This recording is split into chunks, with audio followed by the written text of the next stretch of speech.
Community Reporting Part 2, Dialogue Interviews. So community reporting allows us to understand the lived experiences of community members. It is a participatory research method, and in the methodology before, we talked about snapshot stories. Dialogue interviews, the focus of this session, dive deeper into topics like exclusion, discrimination, and inequality, because they give the chance for open conversations and they capture detailed narratives that offer richer insights and foster deeper connections between the interviewed person and the community reporter.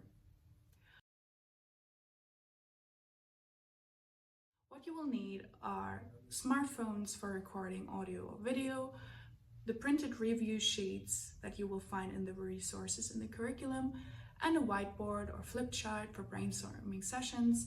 Post-it notes could also be helpful. Let's get started with the step-by-step process for dialogue interviews.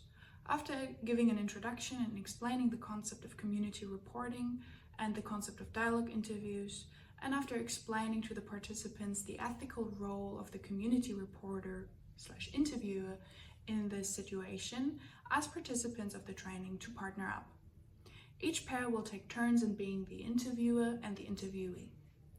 It is important that participants find a quiet spot to ensure minimal background noise and privacy during the filming of the videos or the audio recordings. Explain that the interviewer will ask open-ended questions and engage in a conversation to explore the interview's experiences in depth. It is important to give a conversation prompt, a conversation starter here. This could be, what is life like where you live? Or where do you feel included in your community? Ensure that all participants give their consent for the interviews to be used in subsequent training steps, and record the interviews focusing on genuine and open-ended dialogue. Allocate around 20 to 30 minutes for that activity. Each participant reviews their recorded interview, noting key themes and emotions. This individual work will help identify the core themes in each story. For this step, you will need the review sheet attached in the resources in the curriculum.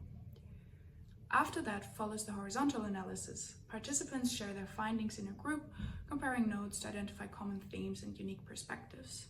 This collaborative analysis will help build a collective understanding of the needs and the perspectives of the community. After that, as in the session with snapshot stories, you will talk about the meaningfulness and the potential of co-production in this process, how to use the findings after the analysis to engage with the community, with stakeholders, how to facilitate dialogue and develop action plans. By the end of this exercise, participants will hopefully master the dialogue interview technique for capturing detailed community narratives. They will develop skills in both individual and collaborative data analysis, and they will learn to apply these insights to foster inclusive community-driven change in theory, and they can take this knowledge home to their community to actually use it there. What is important is that dialogue interviews take a longer time than snapshot stories, which we discussed in part 1. So we suggest to allocate at least 2 to 3 hours for this activity in total, or a full day session to really emphasize the importance of giving the voices room and analyzing the stories deeply and thoroughly.